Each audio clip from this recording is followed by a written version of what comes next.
Okay. Section 3.3 is about properties of equality. I would maybe kind of subtitle this lesson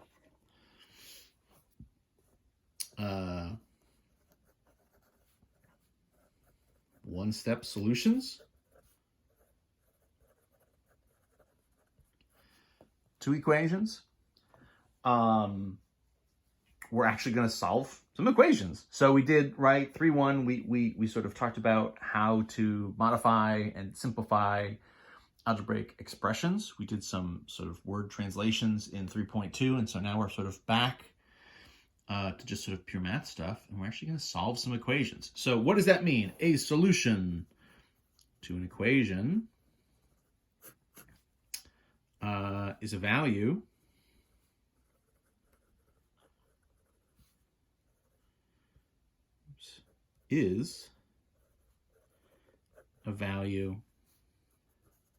that makes the equation true.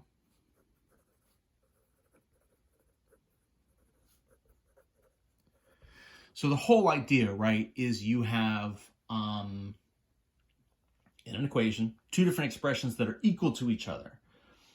And so, in some sense, the question is, okay, what's the value that makes that true? If you just pick any number out of a hat, most of the time, your different expressions won't necessarily be equal to each other. So finding a solution is about finding whatever particular value or values will make those two expressions equal to each other, right? We'll sort of balance the equation.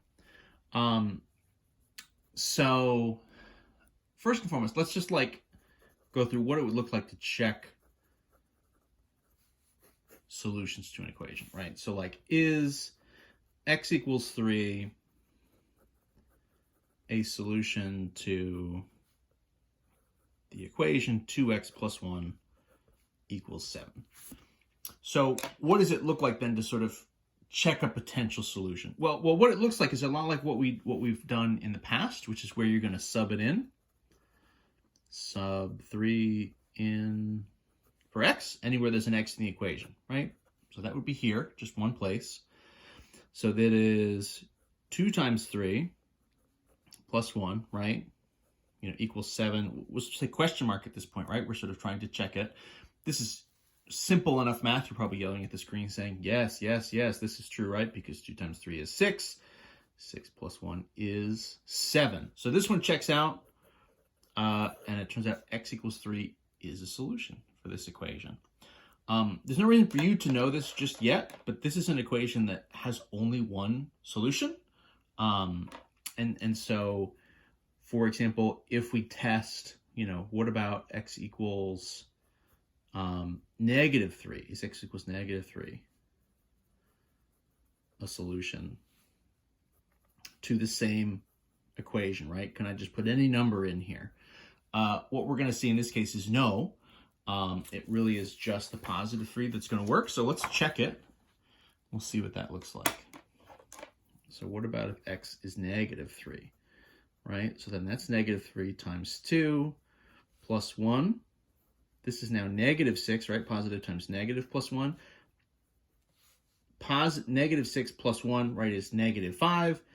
This is not the same as 7, right? So in that case, right, if we check another number, just the negative version of what we did before, we can see we're not going to get a solution, and it's not going to work. Let's just do one more. Let's do an equation. In theory, the x's could show up more than once. So is x equals negative 4 a solution to, so let's do x plus 6 equals negative 2x minus 6. So, an equation could have variables on both sides. An equation can sort of be as complicated as you want it to be, as long as you want it to be. So if there's more than one x, that means you're going to sub in more than one time. You're going to sub in every time you see it. So, right, so that's negative 4, right, plus 6. Okay. Negative 4 also goes in on the other side, so that's times negative 2. Minus 6, that's a lot of negatives. Equals, right, I'll kind of put a question mark here. I mean, that's what we're trying to figure out. Are these two things equal to each other? So on the left, negative 4 plus 6. So that's really the same thing as a 6 minus 4, right? The 6 is larger, the 4 is smaller. We'll subtract. 6 is positive, so that would be 2. Question mark. What's going on this side? This is a little busier. So this is negative times negative. Well, that's actually a positive, right? It would be positive 8. And then minus the 6 is also 2. So there we go. So then is this a solution? The answer in this case is yes. Yeah, that one's going to work. That's pretty good news. So solving equations, do we just like throw numbers in and then like check them? I mean, in theory, you could. That would be a really inefficient strategy. You're just trying to pull numbers out of a hat. And so rather than do that as a strategy,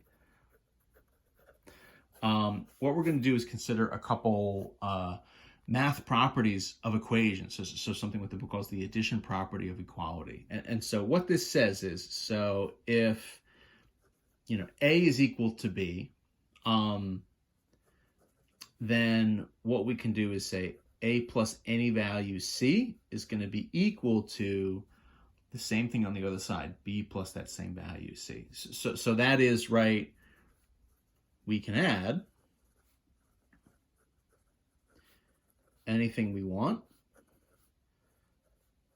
to an equation as long as we add the same thing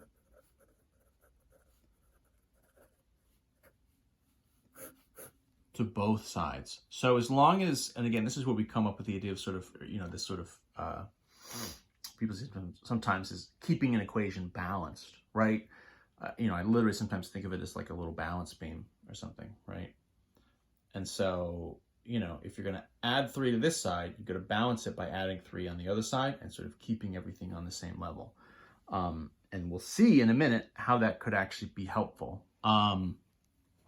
This is also true for subtraction, right? Addition and subtraction are really sort of two sides of the same coin. It's really the same operation forwards and backwards. So this is also true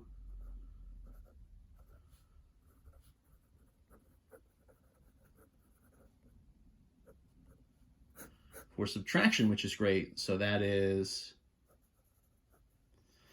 right, if A and B are equal, then it is also the case that A minus C would be equal to B minus C.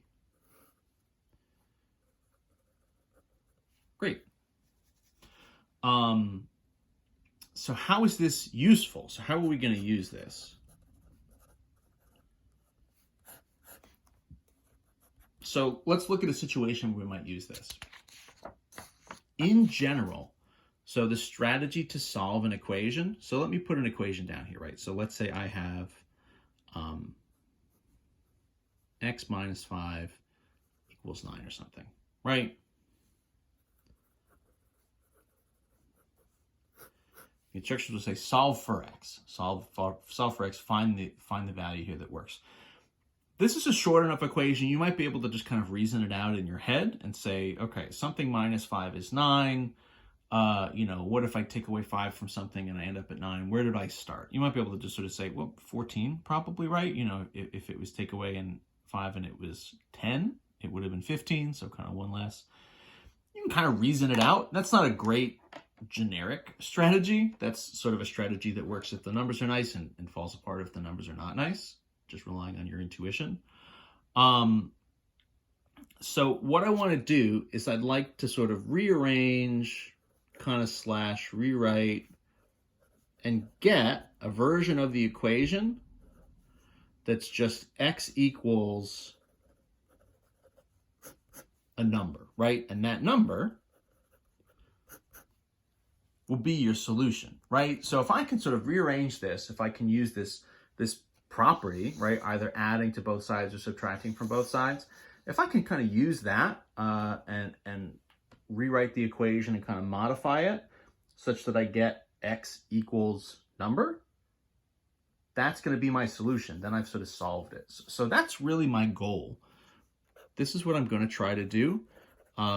This is legitimately the goal for solving any equation you're ever going to come across. Solving an equation is about what is the math I need to do? What do I need to do to rearrange and modify how this looks to turn it into x equals a number? That's legitimately always the goal. The thing is, as the equations get more complicated, then the steps you have to take are also more complicated. So for here, let's take stock of what we got. Well, it's x minus 5 on the left, right? X minus 5 equals 9. So what I'd like to do is I'd like to get rid of this minus 5. How to get rid of minus 5? What can I do to sort of get rid of that? What I'd like is just the x by itself. I'd like the x equals yada yada. So minus 5 is keeping me from that, right? And the move here is to say, well, what's the opposite of minus 5? What's the opposite of subtraction? Well, the opposite of subtraction is adding. And what I'm going to do, right, is I'm going to just add, in some sense, the opposite value. So this is x minus 5. So what I'm going to do is add 5 to balance it out. And then to keep everything balanced, I need to do the same thing on both sides. So the opposite, right, of minus 5 is plus 5. So what I'm going to do is add 5 to both sides. The way I normally write this is I tend to write it where they're just directly underneath. Officially, kind of how this looks is sort of x minus 5 and then plus 5, kind of just like side by side. And then the idea is I'm doing 9 on the other side, and then it's 9 plus 5. And what happens, right, minus 5 and plus 5 essentially cancel each other out, right? These two together would become 0, minus 5 and plus 5. These are exactly opposite numbers to each other. And so the 5s get canceled out. It just leaves me with what I wanted, which was x by itself. And then on the right-hand side, the balance, what I had to do to sort of keep everything balanced was add the 5 over there, and that's going to get me a 14. And that's the end. That's my solution, right? I did it. There we go. So the move was adding the opposite of the number, right? What is the sort of opposite number? I'm going to add it, in this case, to both sides to get my solution. We could do another one. What if instead of x minus 5, it was x plus 5 equals 9? We could literally do any numbers we want here, right? So I'm just sort of taking the same numbers, but I'm flipping the operation around. So the same principles hold, right? What I'd like to do is get the x by itself. I need, right, what's the opposite of plus 5, right? Well, last time I had minus 5 and I used plus 5 to get rid of it. So now I'm just going to flip it. Now the tables have turned. I have a plus 5. What I'm going to do, I can either think of it as adding a negative 5 or subtracting 5, right? I'm going to subtract 5 from both sides. So to balance it out the other direction, if I have addition, I'm going to balance it with subtraction. And so then what happens, right? Plus 5 and minus 5 cancel each other out, right? These guys are opposites. This is essentially 0, x plus 0, 9 minus 5 on the other side. So now that drops to 4, but x plus 0 is just x. And my solution is 4. One thing you can do then is sort of check it, right? Check it back in the original, right? So this was x plus 5 is 9, right? So what if I sub in 4? 4 plus 5 gets me back to 9, right? So check the original. Works out. We're all good. Let me pause here. We'll keep going with a little more stuff in the next video, 3.3.